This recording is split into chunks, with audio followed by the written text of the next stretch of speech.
Finally ay ikinasal na ang singer-actress na si Angeline Quinto at ang kanyang non-showbiz partner na si Non-Rev Dakina nitong Thursday, April 25 sa Quiapo Church sa Maynila. Sa kabila ng babala na inilabas ng pamahalaan ng Maynila na 42 degrees Celsius ang temperatura sa naturang lugar.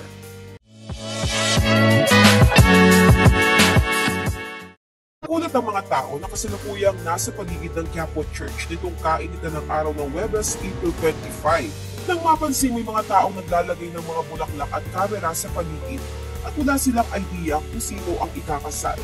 Na wala palang iba kundi ang magaling na singer-actress na si Angeline Quinto at ang kanyang non-showbiz partner na si Non-Rev Dakina. Sina Angeline at Non-Rev ay naging magkarelasyon mula pa noong 2020, habang ang anak nilang si Silvio naman ay isinilang noong April 2022. Si Baby Silvio ay magdiriwang ng kanyang second birthday sa darating na April 27.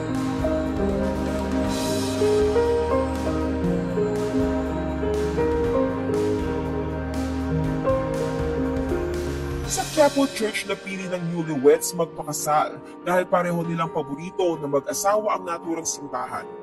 Hindi rin sa kaalaman ng marami na si Angeline Quinto ay deboto ng itim na Nazareno ng Quiapo Church at ang ikasal siya sa nabanggit na simbahan ang katuparan ng kanyang pangarap.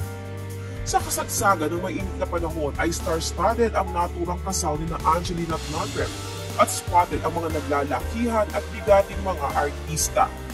Ilan sa mga ito ay si Vice Ganda na nagsisilbing man of honor ni Angeline. Samantalang si Sarah Geronimo naman ang kanilang flower girl at si Eric Santos ang ring bearer. Nandoon rin sina Martin Rivera, Boy Abunda, Charo Santos, Concho, Regine Velasquez, Dr. Vicky Bello, Shasha Padilla, ang businesswoman na si Pinky Tobiano at ang TV executives na sina Lauren Yogi at Cory Vidanes. Ayon sa ulat ay sa Manila Hotel gaganapin ang wedding reception ni na Angeline at Non-Rev. Well, congratulations to the newlyweds!